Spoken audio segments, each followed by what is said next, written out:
Hello everyone, welcome back to my channel. So guys, I hate Omega like you. FF का next part start करते हैं। हमने last scene में देखा था कि उनके होश में आने के बाद विविशान ओमेगा जो कि अल्फा पर ही चिल्ला रही थी और बस यही कह रही थी कि गलती सिर्फ तुम्हारी है, तुमने मेरे साथ ज़बरदस्ती की है और ये सब मैं अपने बाबा को बता दूंगी। और हाँ, लैन चिरेन और लैन शिचैन को भी कि तुमने मेरे साथ ज़बरदस्ती की है। अब वोंगजी उसकी तरफ देखता है और कोई जवाब नहीं देता। ओमेगा को रोता हुआ देख वोंगजी कोई रिएक्ट नहीं करता और कहता है, मुझे तुमसे नफ़रत है, मुझे तुम जैसी ओमेगा से बहुत ज़्यादा गुस्सा आ रहा है।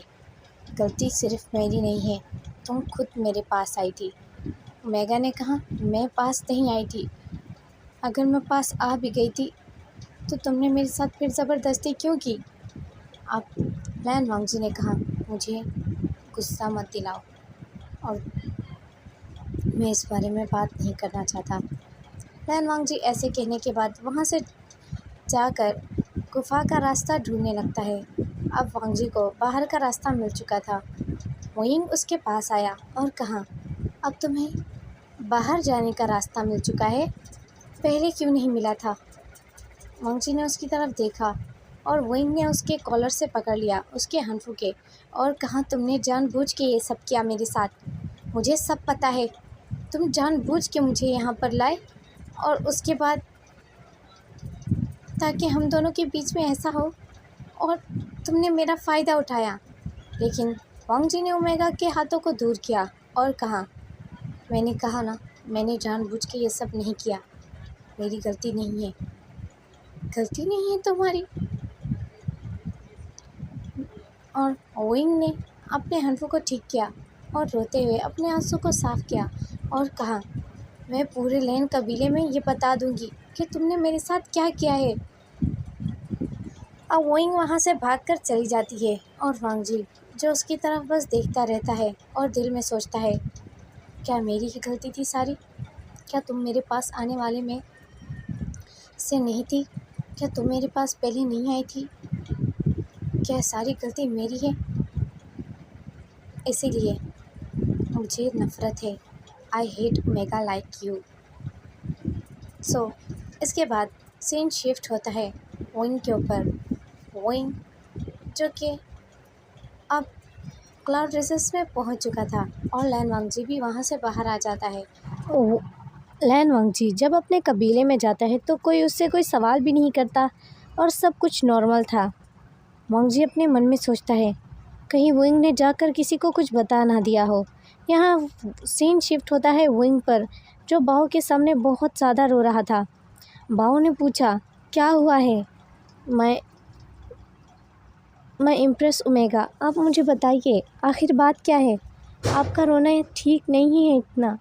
अगर आप रोएंगी तो आपका खूबसूरत चेहरा ख़राब हो जाएगा। लेकिन विंग आज पहले जैसा रिएक्ट नहीं कर रही, मतलब ओमेगा आज पहले की तरह नहीं है। नहीं तो वह ऐसा कहते ही रोना बंद कर देती है और अपने चेहरे को मिरर में जाकर देखने लगती थी। लेकिन आज विंग अलग है।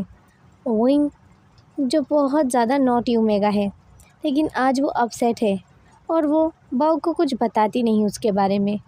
और वो जाकर अपने बिस्तर पर लेट जाती है और कहती है, बाओ मैं बीमार हूँ, मेरे सर में दर्द है, मुझे अकेला छोड़ दो। बाओ ने कहा, ठीक है, मैं आपके फादर को बुला कर आती हूँ। वोइंग ने बाओ पर गुस्सा करते हुए कहा, मैंने कहा जब मुझे अकेला छोड़ दो तो तुम क्यों बाबा को बुलाने की बात कर रही हो? मुझे अकेला रहना है, जाओ यहाँ से। बाओ कुछ समझ नहीं पाई। आज तक वोइंग ने कभी किसी के साथ इतना रूड बिहेव नहीं किया था सिवाय लैन वांगजी के। यहाँ लैन वांगजी जो सोच रहा था, आखिर वोइंग ने तो ये कहा था कि वो सबको जाकर बता देगी इस बारे में, लेकिन उसने किसी को कुछ बोला क्यों नहीं। अब वांगजी अपने मन में सोचने लगता है, वोइंग जो कि बहुत अपसेट है, वो 3 दिन से अपने चैम्बर से बाहर नहीं आई थी और चैम्बर में ही थी। वोइंग से वांगजी मिलना चाहता था, लेकिन वोइंग कभी भी बाहर नहीं आती थी अपने चैम्बर से। वो काफ़ी दिन से बीमार भी थी। सीन शिफ्ट होता है वोइंग पर। वोइंग जो अपसेटली बिस्तर पर सो रही है और अब तो वो बिल्कुल बदल चुकी है। उसका रिएक्ट बहुत अजीब था। ओइंग जो बिस्तर पर लेटे हुए सोच रही थी, अगर कहीं बाबा को पता चल गया तो वो क्या सोचेंगे मेरे बारे में। लेकिन ओइंग ने अपने मन में कहा, वो सब जो हुआ था वो किसी को नहीं पता सिवाय लैन और मेरे। अगर लैन ने किसी को बता दिया तो वो क्यों बताएगा। वो तो नहीं चाहेगा कि एक बात किसी को पता चले। मैंने उसे कितना अच्छा समझा था। ओमेगा जो अपसेट थी और सोच रही थी, ओमेगा अंदर ही अंदर ये जानती थी उसकी गलती थी। पहले गलती उसने की, वो लैंजन के पास गई थी।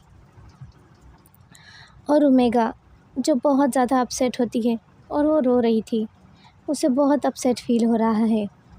उसकी मॉम ने उसे समझाया था कि ओमेगा को कभी भी किसी अल्फ़ा के पास नहीं जाना, अल्फ़ाज अच्छे नहीं होते। वोइंग को ये बात हमेशा से समझाई गई थी, लेकिन वोइंग ने फिर भी ये गलती की। अब वोइंग जो कि अपने चैम्बर से बाहर आती है, और ऐसे ही 15 दिन गुजर चुके थे उस बात को। वोइंग की तबीयत कुछ ठीक नहीं थी। वोइंग वॉमिटिंग कर रही थी बार बार और उसे चक्कर भी आ रहे थे। आखिर में वोइंग जैसे ही चैम्बर से थोड़ी सी दूर जाती है, वो गिर पड़ती है और वो बिल्कुल अनकॉशियस हो जाती है। वोइंग ने उसकी तरफ देखा, जो पर्सन उसकी तरफ दौड़कर आ रहे थे, लेकिन वोइंग ने धीमे धीमे अपनी आंखें बंद कर ली क्योंकि वो अनकॉशियस हो चुकी थी। अब फाइनली वोइंग की आंखें खुलती हैं तो सब उसे बहुत ज़्यादा शॉकिंग देख रहे थे, यहाँ तक कि बाओ भी। और वोइंग का बाबा जो उसकी तरफ देखता है और बाओ से कहता है, इससे पूछो ऐसा क्यों किया इसने। वोइंग बहुत ज़्यादा वरीड हो जाती है। वोइंग उठकर बैठ जाती है और कहती है, पापा आप अब क्या पूछने की बात कर रहे हैं। बाओ जो कहती है, असल बात है आप अब बहुत कम उम्र में प्रेग्नेंट हो और आपके पापा ये जानना चाहते हैं कि किस वजह से।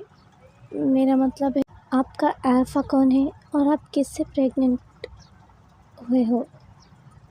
ओइंग ने रोते हुए अपने बाबा की तरफ डरी हुई नज़र से देखा। उसका बाबा उससे बहुत प्यार करता था, लेकिन आज उसकी नज़रों में ओइंग बिल्कुल गिर चुकी है। वो ओमेगा।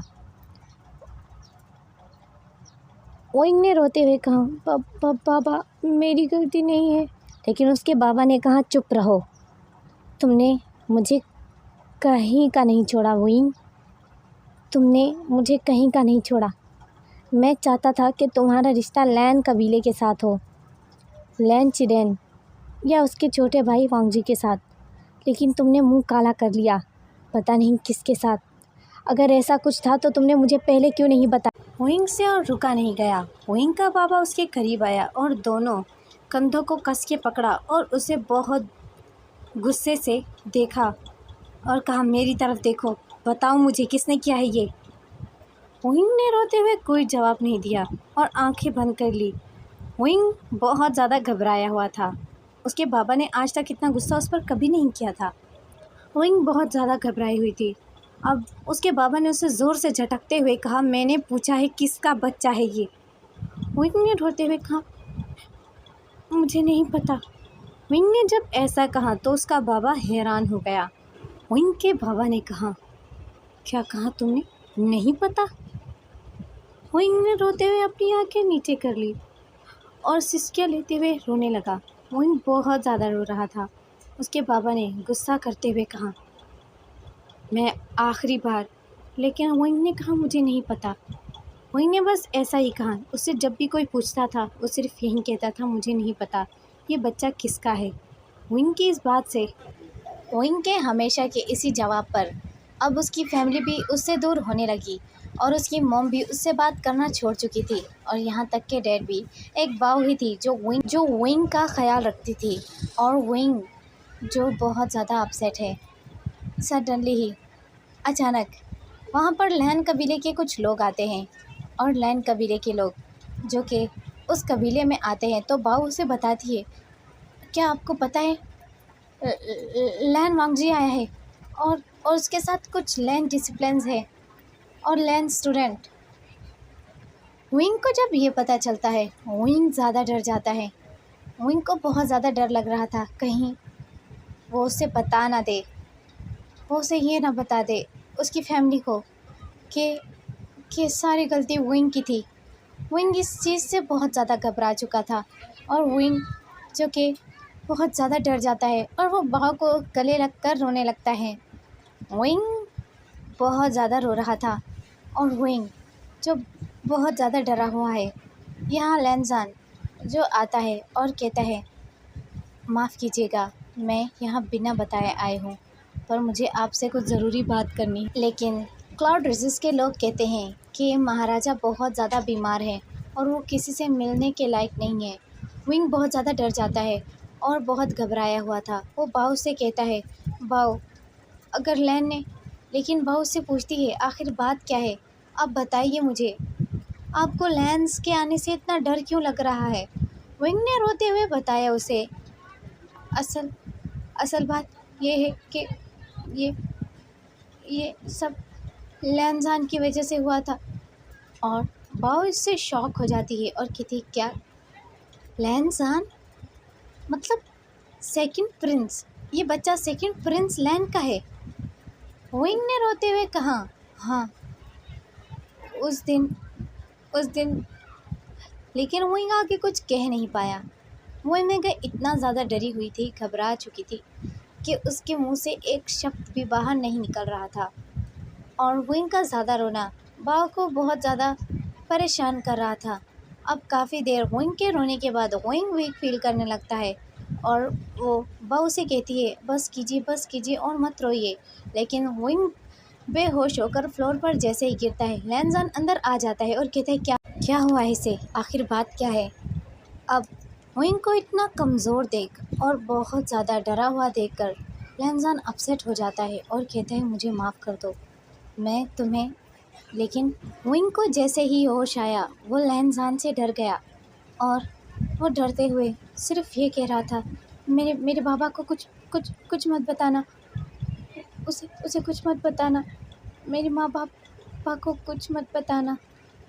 लैनजान ने कहा मैं शादी की बात करने आया हूँ यहाँ।